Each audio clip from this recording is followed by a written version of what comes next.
Welcome to the screencast for Chapter 4 of They Say, I Say, which is about responding to the information you're pulling into your paper from your sources. So this is what happens after you've summarized the author's viewpoint, after you've used a quote, after you have rephrased what the author has said. Then you need to explain to the author, or to your audience, I guess, why it's there, what you have to say about it. This is where you are entering the conversation. So there's some problems that typically happen when students write papers and use sources, and that's they take too long to say their own position relative to the views that they've summarized or quoted, which leaves the readers frustrated and makes them say, "Okay, yes, so what? Why have you just told me what this source had to say?" The more complex, the more original your response, the more likely it is to be noticed. So you want to make sure to always take a direct, no nonsense, very clear move that's going to state your position in relation to your source. And then, and this is a big deal, you're going to make sure you elaborate on that. So making this statement is great, using the template is awesome, but if you don't elaborate, then your reader's going to wonder what just happened. So there's three ways to respond. The first is to agree, the second is to disagree, and the third is to do both at the same time. We're going to start with the disagreement. There's some hidden challenges here because if you disagree, you have to explain why. You can't just say, "I think the author is wrong." You have to be able to then elaborate and provide reasons why. So maybe you think that their argument misses something. Maybe you think that their evidence isn't strong enough or is somehow incomplete. Maybe you think they're making assumptions that just aren't true. Maybe you think, excuse me, they're using flawed logic or they're somehow being contradictory to themselves. Maybe you just want to say that um, that it overlooks something. I apologize for that. My cat literally just walked across my laptop screen and is not leaving me alone. I'm going to try to continue as he gets tied up in the cord. So to move the conversation forward, you have to demonstrate that you yourself have something to contribute. So in addition to the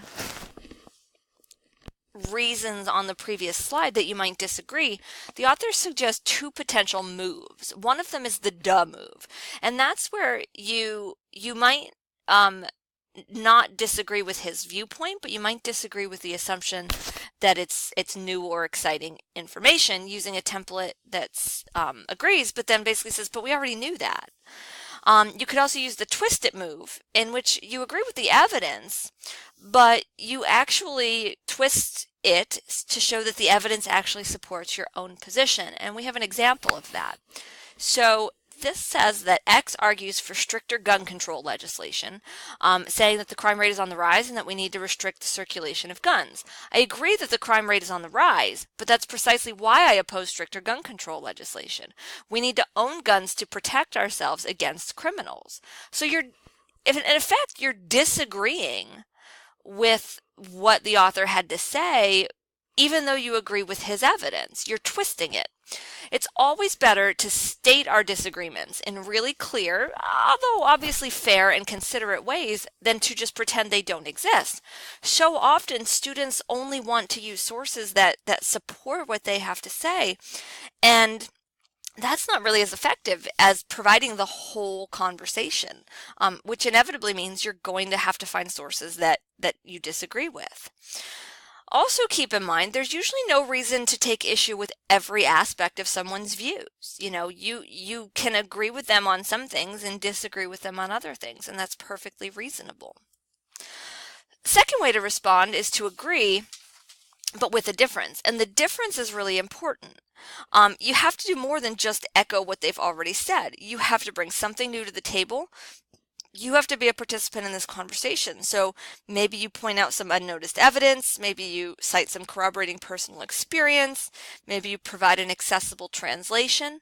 But either way, you have to move forward. You can't just say, "Okay, here's what the source says. I agree with them, moving on." So your book has some templates for agreeing that will perhaps provide you some examples of ways to go about elaborating a little bit and what you have to say. I think sometimes students particularly don't want to admit that someone else has already said something. But as long as you can support their view without just restating what they said, it's perfectly acceptable to put in something that you agree with. And remember that if you're agreeing with somebody, you're most likely disagreeing with somebody else. So that's also always a point of conversation that you could make. The third suggestion is to agree and disagree simultaneously. This can help us to get beyond the is not, is to types of exchanges that immature student papers might veer towards, just disagreeing outright. It helps your readers, by doing this, agreeing and disagreeing simultaneously, it helps your readers figure out where your argument fits on a map of the conversation. It keeps it sufficiently complex because, issues are not always black and white. And they can be tipped subtly towards one side or the other. In fact, they should be. Just like we talked about clarification. If you're going to agree and disagree, you've got to be specific about what you agree and disagree with. And you have to show why you agree or disagree with one side more than the other. Your book provides you some templates for agreeing and disagreeing, which are really useful. This can be a really good way to respond if you're unsure of your position, because sometimes you can talk your way into figuring out what you really think by using this sort of language. It's important to know that you have to be as clear as possible. So if you are ambivalent, making a really clear, precise statement that you're ambivalent is one way to do that. But you also need to make sure here to elaborate on both what you agree with and disagree with. Don't just say, oh, I agree with this and I disagree with this, but you have to go into the details of it. And I think that elaboration is the biggest point to make in this response chapter. No matter what you choose, just one statement saying your position is not going to be enough. You're going to have to provide 2, 3, 4 sentences, maybe an entire paragraph explaining what you agree or disagree with. Some students might worry that agreeing and disagreeing at the same time can make them wishy-washy, and that is true.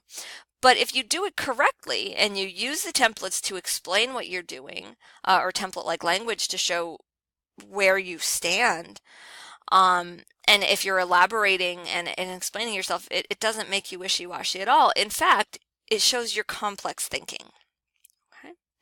So if you're going to take away one word from this screencast, based on responding, yes, the templates are fabulous to help you state very clearly what your position is, but that backup, that elaboration, that explanation is really what we're going to be looking for when we try to determine have you responded effectively to your source material.